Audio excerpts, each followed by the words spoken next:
Good morning, good morning, good morning, good morning, Luzon, Visayas, Mindanao. May magkakonfess sa kabilang line.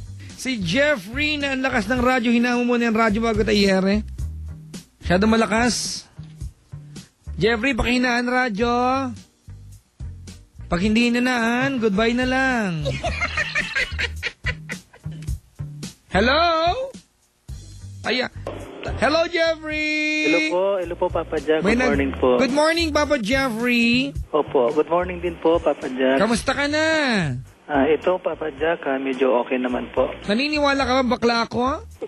Ay, hindi po, Papa Jack. Nakita na po kita, Papa Jack, lagi sa Showtime eh. Nakapanood lagi kita. Ang gandang lalaki talaga, Papa Jack, para kasi yung may kahawig kang artista. Si Vice ganda po. Ang galing mo nga magpatawa, Papa Jack. Na-inokray ako ng inokray na Showtime ako.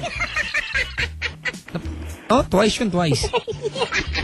Talagang, susubaybay ko kahit sa bahay na ako, pinapanood kita. Ganun. Maraming salamat po. Jeffrey, pwede bang pakihinaan yung radio mo? Arte? Opo. Radio. Opo. Pakihinaan mo. Konting hina po. Opo. Ayan. Sige. Jeffrey, may asawa? Ngayon po meron po, Papa Jack. Nagkajowa ka na ba ng bading? Wala pa po, Papa Jack. May balak ka?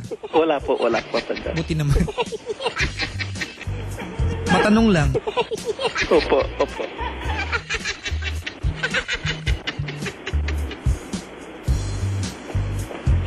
Mag-confess. Opo, Papa Jack. Alright. Kailan to nangyari? Last 2004 March po. Ha? Last 2004 March. Sino sangkot? Si Lani po, si Lani. Lani. Sino si Lani? Bali, isa po siyang nagtatrabaho sa department store, sa Rolex po siya. Rolex, bagong relos yan. Opo. Bali, doon po, napasyal po ako sa store nila sa Eastwood. Saan? Sa Eastwood po, sa Eastwood. Sa Eastwood. Opo, sa City Walk 2, level 2. Tapos talagang yun, binanggit bumili mo pa, ano?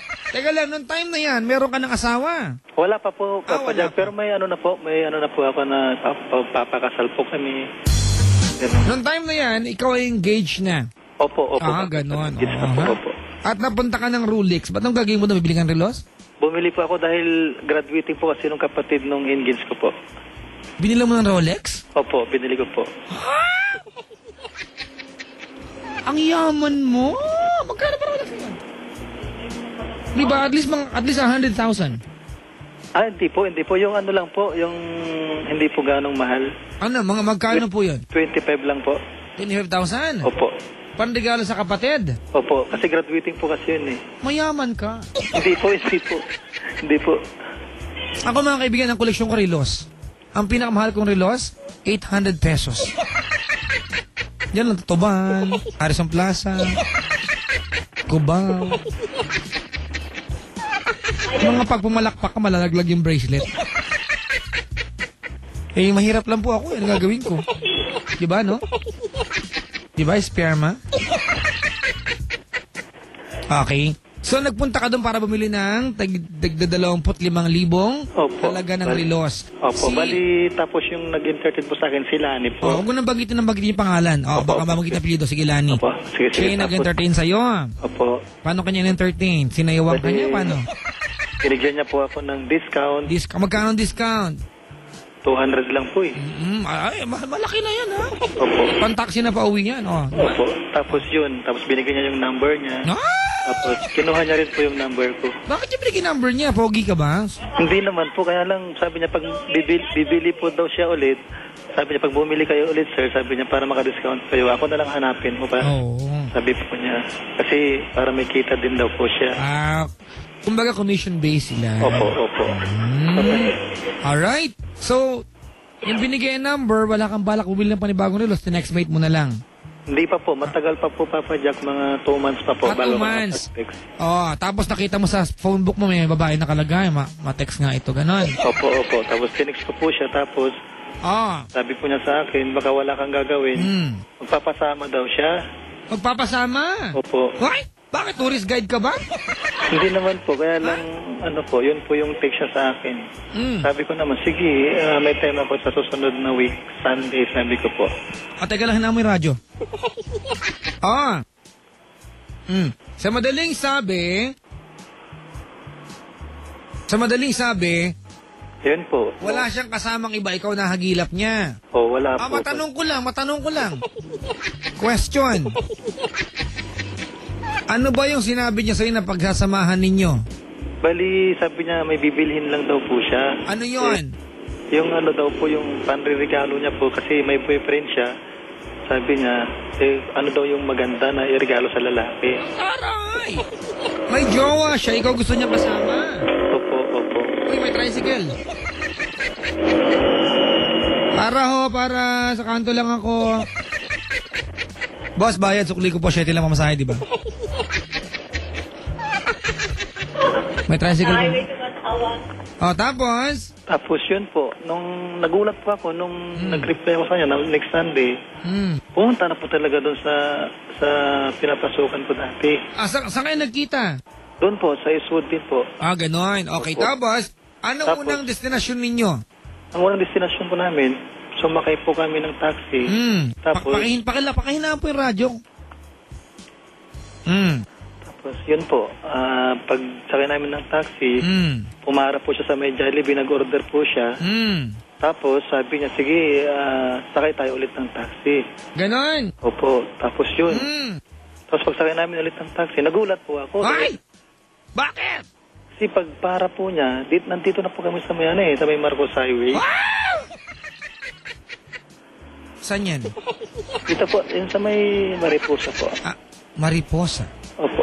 Ano ba kahulugan ng Mariposa? Bali, ano po siya, parang... ano yun? hotel Baklang po siya. pusa, no? Opo. Hindi, anong kahulugan ng Mariposa? Ano kahulugan?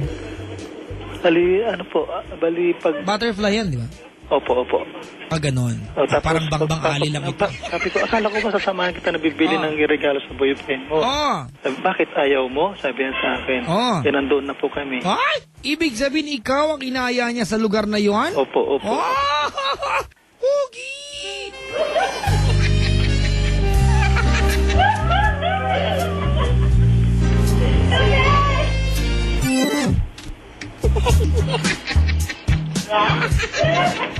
Inaya ka niya sa lugar na yon. Opo.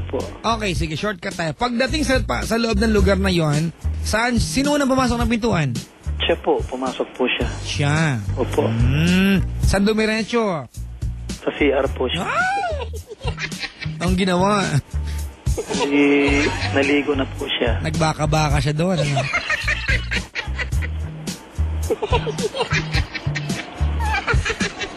Ikaw, saan ka dumiretso? Bali, humiga po ako dun sa, sa higaan po, sa may kama. Humiga ka sa kama? Opo. Siyempre, lang tumayo ka doon. Humiga ka sa kama, nasa banyo siya. Opo. Ano pa nakatayo maliban sa kanya? Bali, hindi ko pa po ini-inspect po na ganun, pero... nandun kayo sa loob, hindi mo ini-inspect na may mangyayari. Opo, kasi... Plastic ka din eh. Hindi pa po kasi ako sanay nung time na yun. Utot mo! Kailan nangyari to? 2004 po. 2004, so minus 6. Ilan taong ka nun? 30? 32 na po ngayon, 32 na po ngayon. 26 ka nun, di ba? Opo. Laking simbahan po kasi ako, Papa Jack. God bless you po. Sige, tuloy mo yan. Opo, tapos yun po. Iyaya ka niya. Sabi dito, Papa Jack, tigang lang yung girl. Kaya siya niyaya. Tuloy, tapos? Tapos yun po, nung pagkatapos niya po maligo, tumabi po sa akin. Ano suot?